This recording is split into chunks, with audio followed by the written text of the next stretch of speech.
Boy, oh boy, I love Revit so much. It is Autodesk's answer for architectural design.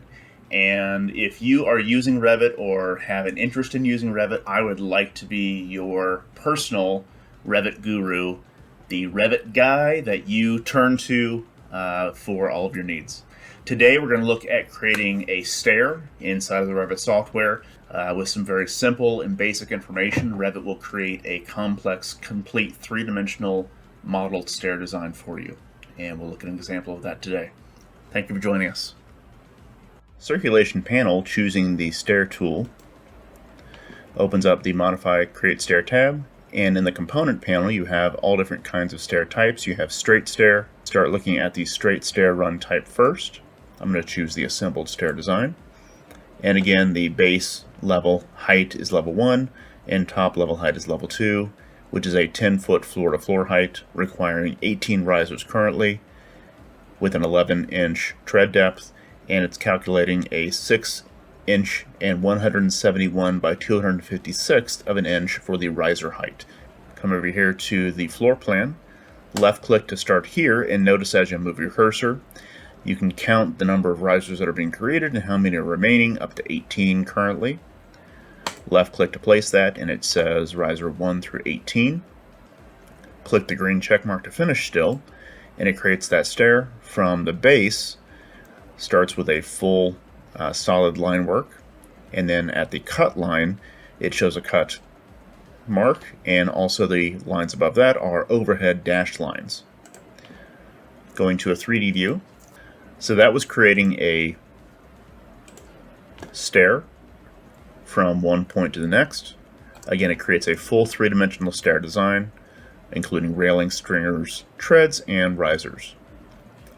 Continuing with that condition, start the stair tool again. All same conditions. Start a run of stairs going up to here, say 9 risers, and left click, and then move up and over slightly and left click again. Notice this creates a landing segment between those two automatically. As I move my cursor around, you can see how the landing preview is changing its orientation. It will continue to readjust that landing design as you move your cursor around. I'm going to just create it here, and left click to create the next segment. Click the green check mark to finish, and again that creates another run of stairs.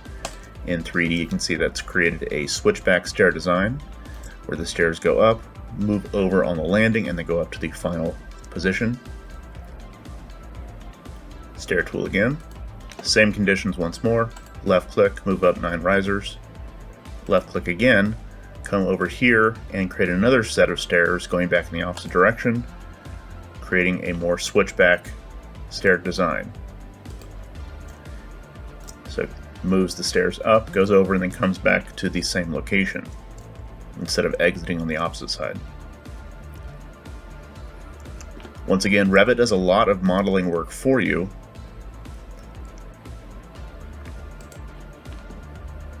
Stair tool again. Next we'll switch to the full step spiral design.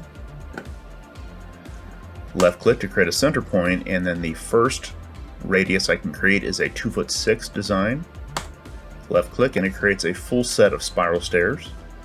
Click the green check mark to finish and go to 3D, and that creates a completely three-dimensional circular stair design, one of my favorite types.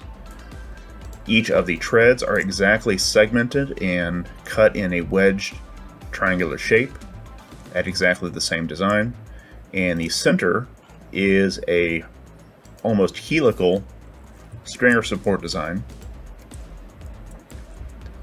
and the railing follows. In a lot of cases, you'd probably transition this center support stringer to a pole and just have the outside railing. But again, this design includes that, but you can replace it and change it out as needed for your design. But that's a lot of complex geometry that you don't have to create yourself. Revit does that for you.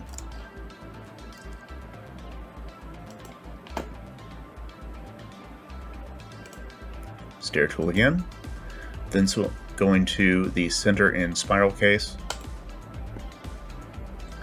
Once again, choose a center point and then an initial radius. I'll continue with 2'6". The difference here is you actually do place the risers As you're counting, and it's counted up to 14 risers currently with 4 remaining, and as I left click and I move over here with my cursor, it's going to create a landing between those two segments. Notice how far and complex I can create this landing. It can be at any distance and any length away from that position to complete that stair design. So if I move it way up here and I left click and I create 4 more risers and left click again, this landing and bridge condition is all part of the same stair design, and it can create that for you. It's still up to you as the designer to make sure the underside head height works correctly for safety purposes, but Revit will create whatever you desire. So all of that design is created within the same singular tool.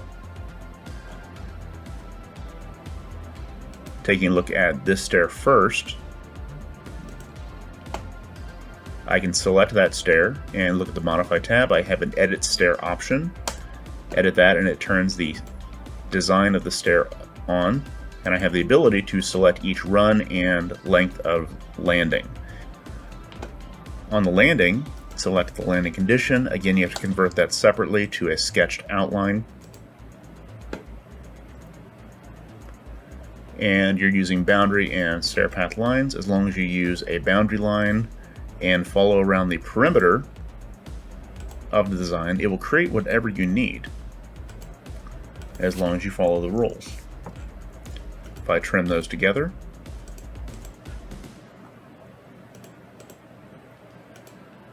and then click Finish, I can make a highly volumetric area on that landing. Down at the base of the stair, convert that to a sketch again, edit sketch, and at the base I will create a bullnose design of riser lines with an arc shape. On the last tread, put a bullnose arc on both sides, and then pull the last boundary line back to the previous riser line. And then click the green check mark to finish, and that creates a bullnose design. And then click Finish. And when I tilt that up to look at it in 3D, you can see that the base of the stair has a bullnose stair design. It has pulled the stringer support back as well as the railing, and the landing has completely expanded out to be that full shape, and the railing will follow all of those design changes automatically.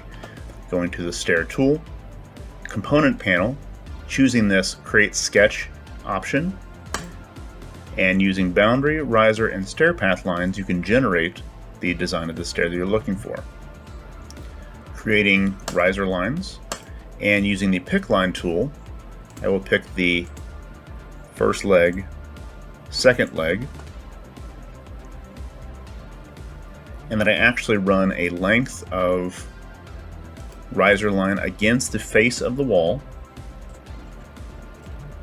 and then I create a boundary line that goes from the edge of this stair back to the wall, and make sure everything is trimmed together without any extra overlapping lines.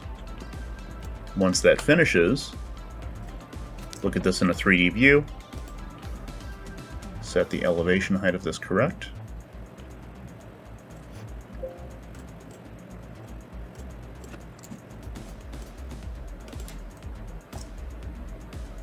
coming up that full height, and creating a custom stair design, meeting up to that landing and reaching the door 1 foot higher. Okay, so I have this floor plan open. Modify Create Stair tab, component panel, choosing the straight stair run type. Looking at the properties type selector drop-down list, I'm going to choose the assembled stair type. In this case, it is called Hotel Stairs, and it has a base level of level 1 up to top level 2, and a desired height for that is 18 feet tall, which is the floor-to-floor height. And it says, based on the stair calculation of 7-inch maximum riser height, it's calculating it's needing 31 risers and a riser height of 6/31/32. And it also has a tread depth of 11 inches, starting at riser number 1. Choose the straight stair again. All of the same properties apply. I'm going to start in this lower left-hand corner and create my first run upstairs, 13'9", left click and that creates 15 risers from 1 to 15 up to this point. Come over here to the right hand side of this edge and it creates a landing between those 2 points automatically, because I have this option on that says automatic landing created. When 2 stair runs are separated, it creates a landing between them automatically. And then run the rest of the stairs up to this amount. It says 16 more risers and 0 remaining. Notice how the number is changing as I increase the length of the stairs.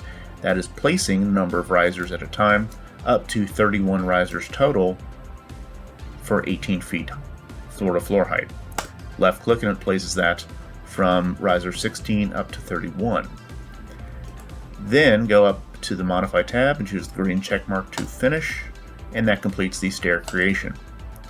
So notice in the floor plan that it creates the stairs fully and intact from the up location, showing where it would exist on the floor above. In dashed lines it shows an overhead condition, and then solid lines in the area below where the cut line exists on that floor level.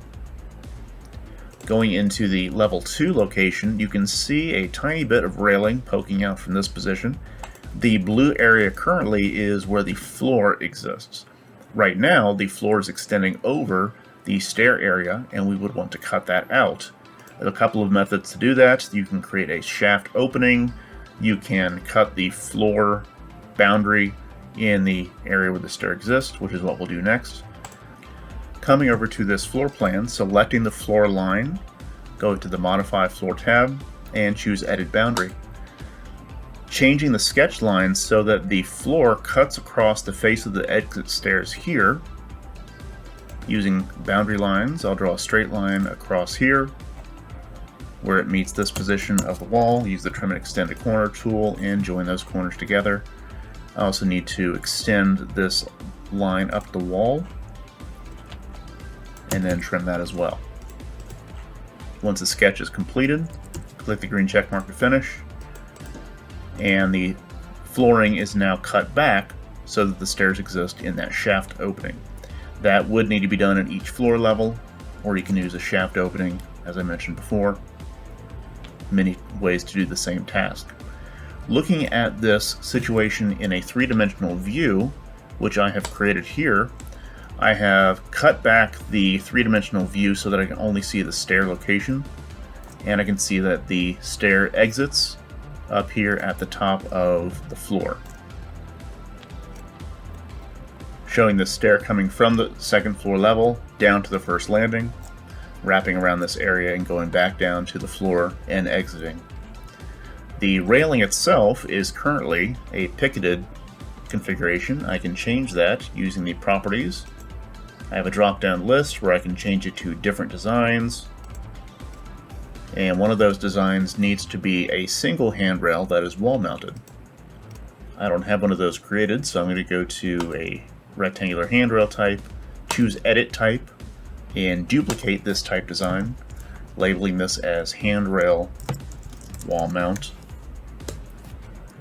In the Rail Structure panel, click on that, and it has no information in here because it's just a horizontal rail with pickets. Going to the baluster placement area, choose Edit, and at the top there is the regular baluster pattern. Using a 3/4 inch square baluster, we're going to remove that by changing it back to none, and the posts at the base are also going to be removed, so we set those baluster families to none as well. Once all of this is changed, click OK, and that turns it into a wall-mounted railing by itself. The center item is still a picketed rail.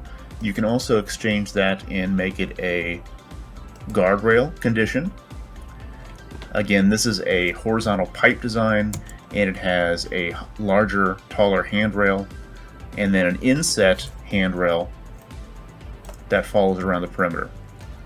So railings interacted with stairs are very complex and can be customized in many different ways. In fact, I'll expand this top rail out, giving it an extension at the base and at the top.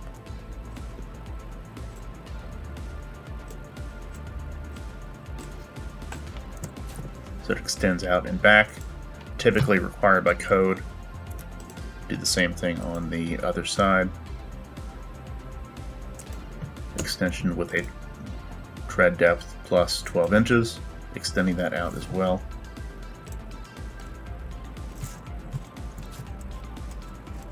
Stairs are one of the most complex areas of the Revit software, but with some very minimal amounts of information, you can get highly complex data and three-dimensional modeling content automatically created for you within the Revit software.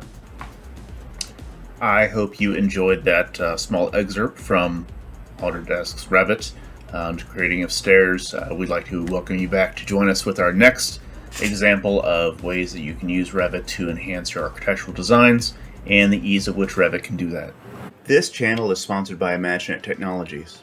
With over 20 years of experience and more than 100 industry experts, Imaginet is well equipped to assist with any needs for software, training, implementation, including Productivity Now, a video training resource for many types of industry-leading software. Check out the available licensing packages at Imaginet.com. Contact Imaginet today and mention this channel to get a special offer. Check out our previous videos below. Comment below and tell us more information you'd like to see covered in the Revit software. Like and subscribe to this channel so you can get the latest updates for each time that we post new videos in tutorials on how to use the Revit software. Don't miss it.